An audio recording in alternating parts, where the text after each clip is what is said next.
दोस्तों, कंचनपुर ग्राम में एक किसान और उसकी पत्नी रहा करते थे। किसान तो वृद्ध था, पर उसकी पत्नी जवान थी। अपने पति से संतुष्ट न रहने के कारण किसान की पत्नी हमेशा परपुरुष की तलाश में रहती थी। इस कारण एक क्षण भी घर में नहीं ठहरती थी। एक दिन एक नौजवान ने उसको घर से निकलते हुए देख लिया।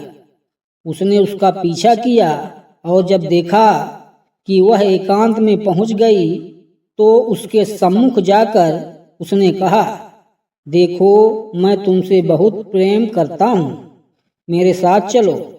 वह बोली, यदि ऐसी ही बात है तो मेरे पति के पास बहुत सा धन है। मैं उस धन को लेकर आती हूँ जिससे कि हमारा भविष्य सुखमय बीते।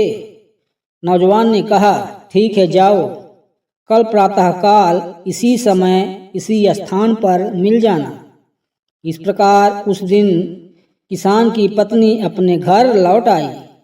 रात होने पर जब उसका पति सो गया तब उसने अपने पति का धन समेटी और उसे लेकर प्रातःकाल उस स्थान पर पहुंच गई और दोनों वहां से भाग गए। दोनों अपने गांव से बहुत दूर निकल आए थे। तभी मार्ग में एक गहरी नदी आ गई। उस समय उस नौजवान के मन में विचार आया कि इस औरत को अपने साथ ले जाकर मैं क्या करूंगा, और यदि इसको खोजता हुआ कोई हमारे पीछे आ गया तो हमें काफी संकट का सामना करना पड़ेगा। अतः किसी प्रकार इससे सारा धन लेकर भाग जाना चाहिए। यह विचार करके उसने उस स्त्री से कहा, नदी बड़ी गहरी है, पहले मैं इस गठरी को उस पार रख आता हूँ, फिर तुमको अपनी पीठ पर बैठाकर उस पार ले चलूंगा। दोनों को एक साथ ले जाना कठिन है। स्त्री बोली, ठीक है, ऐसा ही करो। किसान की स्त्री ने अपनी गठरी उसे पकड़ाई तो नौजवान बोला, अपने पहने हुए गहने भी दे दो, जिससे नदी में चलने से किसी प्रकार की कठिनाई न हो। तब स्त्री ने उसे पूरा गहना उतार कर दे दी। उन्हें लेकर नौजवान नदी के उस पार जाकर भाग गया।